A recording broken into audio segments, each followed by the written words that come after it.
Rousseau की बहुचर्चित theory social contract theory हम यूट्यूब शॉर्ट्स के माध्यम से शॉर्ट में समझेंगे एक चार्ट के जरिए। तो आइए इस चार्ट को आप देखिए ध्यान से।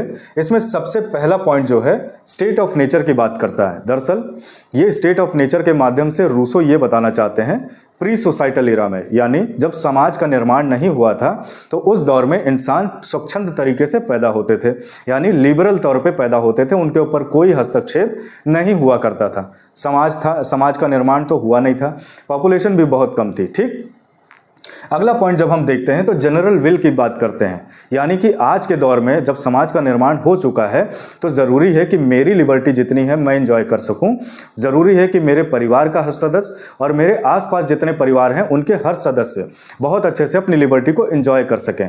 तो उसके लिए ज़रूरी होता है कि इनविजिबल कॉन्ट्रैक्ट का होना। इनविजिबल कॉन्ट्रैक्ट किससे आप ये समझेंगे कि लोगों के बीच में एक अनुबंध का निर्माण हो, एक एग्रीमेंट हो जाए आपसी समझ के अनुसार कि भाई हम सभी मिलके एक कानून बनाएंगे और उस कानून के हिसाब से ही हम सब गवर्न भी होंगे, ताकि समाज जो है पीसफुली वर्क कर सके, लोग अपनी अपनी स्वतंत्रता को एंजॉय कर सकें। उसी कॉन्ट्रैक्ट की बात यहाँ जनरल विल के माध्यम से सामाजिक अनुबंध सिद्धांत में बताना चाहते हैं रूसो। अच्छा, जो मैंने कहा कि कानून का निर्माण हो तो वो कानून बनता कैसे है, तो उसके लिए सॉवरेनिटी जैसे कॉन्सेप्ट का उदय होता है। सॉवरेनिटी से आप ये समझेंगे, जब देश के परिप्रेक्ष्य में हम बात करते हैं तो दरअसल ये बात होती है कि अपनी बाउंड्री के अंदर हम सभी मिलकर अपने एमपीज के माध्यम से, चुने हुए एमपीज के माध्यम से हम कानून बनाते हैं और पूरे देश पर लोगों का ही शासन चलता है। जब हम समाज की बात करते हैं तो समाज छोटे छोटे टुकड़ों में होता है। उत्तर प्रदेश में कई तरह के समाज आपको मिलेंगे, नागालैंड में कई प्रकार के समाज मिलेंगे।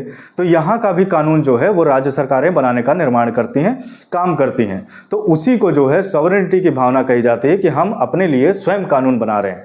और दरअसल यही जन्म देता है डेमोक्रेसी जैसे आज के इंपॉर्टेंट कॉन्सेप्ट को, यानी लोकतंत्र, जिसमें हम अपने प्रतिनिधि को चुनते हैं, अपने एक रिप्रेजेंटेटिव को चुनते हैं जो हमारे बिहाफ पे मिलके कानून बनाते हैं एंड देन वही कानून हम सभी फॉलो करते हैं।